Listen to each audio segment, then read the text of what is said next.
let's get back to work.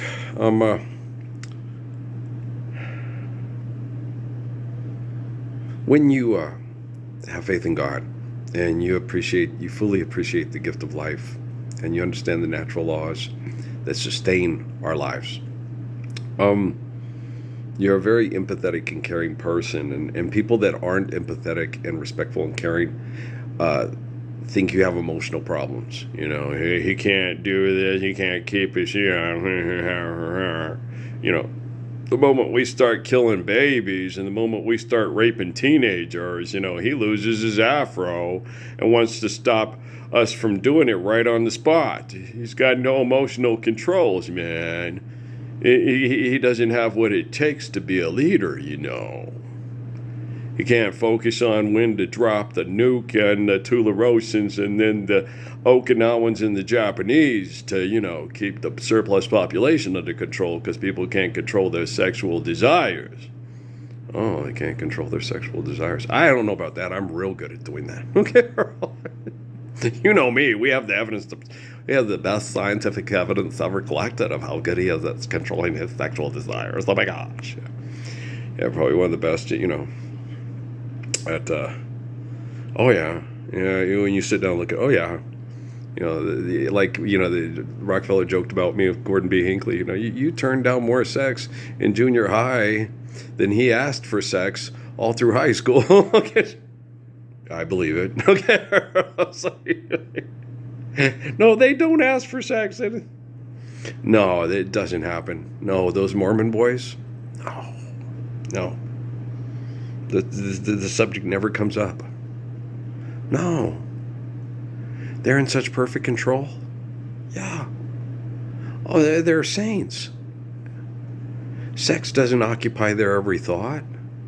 Oh, gosh, no. Especially when their old man is watching my parents' bedroom, 24/7 with the, and that kind of brain activity is not going to affect the kid or anything like that. You know what I'm saying? You know, dad's got the, people's bedrooms under surveillance and judging what's happening in these houses because they're not controlling the sexuality right. And he's sitting there watching these people have sex, that girl masturbate, this guy masturbate. He's watching it all, and it's not having any kind of residual effects on his sex life or the psychological effects on his children. No, it doesn't, not at all. It doesn't affect us at all. We are in no way connected at all. And what happens to one of us does not affect any of the rest of us. If it happens, in a bunker in Carl's cell. Yeah. Okay. So, you guys got to understand, what happens to the least of us, okay, affects the highest of us. Okay. So what happens to Donald Trump affects me.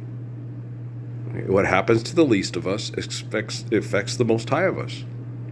So what happens to Donald Trump affects moi. If Donald Trump is heading right to screw up technology and get him and his own grandchildren killed, that affects me. If something's wrong with my baby, something's wrong with me, man. And remember with your Bulgaria, I send you a king, his name is Crumb, right? I forgot how much you love babies. Who in their right mind could forget how much I love babies? Alexander Manuel Rodriguez, did you forget? Jennifer Lynn Lopez, huh? Ben Aloysius Malicious McClacious Slubberdacious Affleck. He's got some kind of I'm being facetious, right? But it's funny.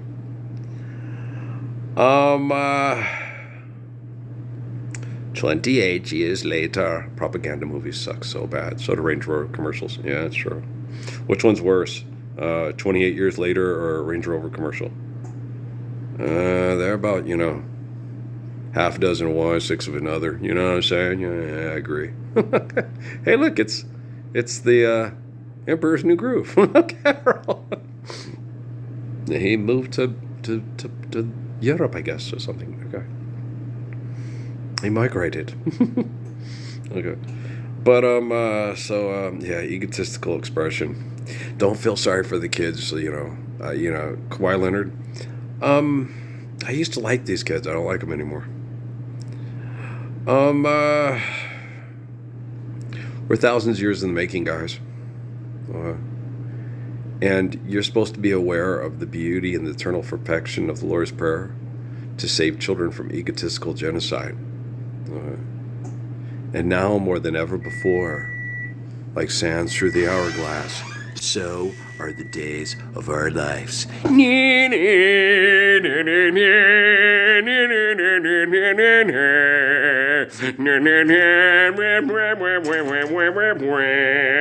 Grab this. Okay, don't want to burn my hand here. Sorry. Okay, come on. Stove. Oh, yeah. Oh, son of a bitch, don't do that. Okay, there we go. Okay, set you up here. And you start to cool. Okay. Do your job there. I don't have to worry about it getting too warm in here. The air conditioner's on. And well, I got up to 84 degrees, so it's kind of cool. That's why I have the sweater on. Not because I think I look good in it, but I do think I look good in it. Well, I like the way it looks. I look good in it. You're being chemicals poisoned by a bunch of inadequate, inefficient, jealous perverts. You don't really look good in much of anything. You just feel good about the way you look in it. You look good? No, I've seen myself in my reflection, and I saw my reflection, and I'm like, I look like an alcoholic, okay, with a big gut. That I'm out in the barn and stuff. Sometimes I can still move pretty good for poisoned drug addict alcoholic with a big gut. I can still out dance. The lowest of us. And Ben Affleck and Ben Aloysius. Just kidding around. I'm just giving him a hard time. Some people, it's really hard to dance. I had lots of friends like that in school. I tried to get them on the floor, loosen up, and come on, man, just, put your hand on your hip and let you get into it. Woo! Do your dance, to the rhythm. I think what happens is kids think too much, and they get made fun of and they get too uptight. And I think if you don't overthink it, and you don't get too uptight and people don't hold you to a certain standard, I think you'll have fun and you'll be a better dancer. I think that's what happens. I think people, because they get compared to other people, because Casper Smart's such a better dancer than you. Yeah, but he's also dumb as a box of rocks, and he has sex with you and puts lots of his DNA in you, so hey. But I don't have to worry about that. No, Matt Damon's really smart. Okay. Get it? He has sex with you and puts his DNA in you, and I don't have to worry about it because Matt Damon's really smart there. It's fucking hilarious. What are you talking about? That's funny. Okay. If you don't think that's funny, you have absolutely zero sense of humor. I was married to Amy Suzanne Fabre for 11 years. Okay. Maybe 12. Might have been. But you have to develop a very twisted sense of humor to live with her. The things that I say about her did happen and stuff like that. But the thing about it was, you got to understand, it was not her. She told me that many times in our marriage, when she would go on schizophrenic episodes and go off and run around and come back pregnant. I don't know who I am. You're married to a schizophrenic. I'm like Sybil, and you're not gonna be able. It's like, that's you. You have kids, okay? You've got Noah, you've got Natalie, okay? You have to just keep yourself under control. And she kept getting pregnant. So it's like, as long as you have kids, I'm going to stick with you. I'm going to help you through this because it's going to affect them. And I'm going to help you with this with the kids. And then Patrick can get all mad at me if he wants. But it's like, the simple fact of the matter is, your mom would only use me to have sex with to get back at her girlfriends. And I got sick of it. I dated and married someone else. And then she went, well, if he had done that when we were married, I would have stayed with him. That's complete bullshit. That's just to make Patrick want to stay with Stephanie. Okay? You got to understand, when people are full of shit, that they lie. And they make up shit to manipulate you, to get you to do what they want you to do. I mean, son of a bitch. Not everybody's like your old man. I remember that, Patrick. Don't tell me that, Dad. Why? Well, because I get in trouble. You get in trouble if you tell the truth at your mom's house, yes. And you get in trouble if you tell lies at mine, right? God damn, that's trying to go down the river of life with one foot in a canoe with a Little Hawk and one foot in a rowboat with George Armstrong fucking Cruster. That's like, just cut me in half and be done with me already. There you go.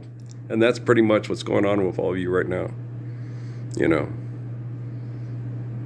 you're listening to me and you want to get your other foot into that canoe with me and Little Hawk, but you're afraid we're all going to get killed off and replaced with Comanche the Brave Horse and Little Bighorn and the fables of Johnny Freedom, Sink the Bismarck, and what's the other one, man? Johnny Rep, you fought all the way, Johnny. My favorites when I got older, one of my favorites was If You're Ready, I'm Willing. A Mansion, The Mansion You Stole, that's a good one. Whisper in Pines and All for the Love of the Girl, but I think Whisper in Pines is probably my favorite. But I do like The Mansion You Stole. And If You're Ready, I'm Willing. Yeah. My parents, no. Mormons don't listen to Johnny, no. He had all those propaganda tunes, but no. Because he sang Honky Tonk Man. And he sang, you don't listen to him. He sang bad songs. He died in a plane crash because Jesus killed him because he sang bad songs. He only sang the propaganda songs to try to make up for the fact that he was a honky tonk man. And if you're ready, I'm willing. No, the best singer in the world, everybody knows, is Pat Boone. If you're a Mormon in the 1970s. And his daughter put out quite a fine tune, too. Also Mormon approved of the 1970s. So many nights I looked up. You light up my life. You give me hope to carry on. You light up my days. But no, Johnny Horton, he had, honky tonk angel songs. And no, Pat Boone. There was a very thin list back when I was a kid in the 60s and 70s and more, You could watch Little House on the Prairie, Bonanza, the Waltons, listen to Pat Boone, and what other country certified? Marty Robbins was probably, I don't know if he was certified or not. Well, the bad ones were, tales of bad things. I don't know if he was Mormon certifiable or not. I can't tell you for sure. Pat Boone was. But what other kind of, the Sons of the Pioneers? Yeah. Those are more certifiable. Yes, sir. Yes, sir. Okay, but deep inside, I can't hold back my pride, so I go riding, hiding teardrops in my heart. Listen to the wind.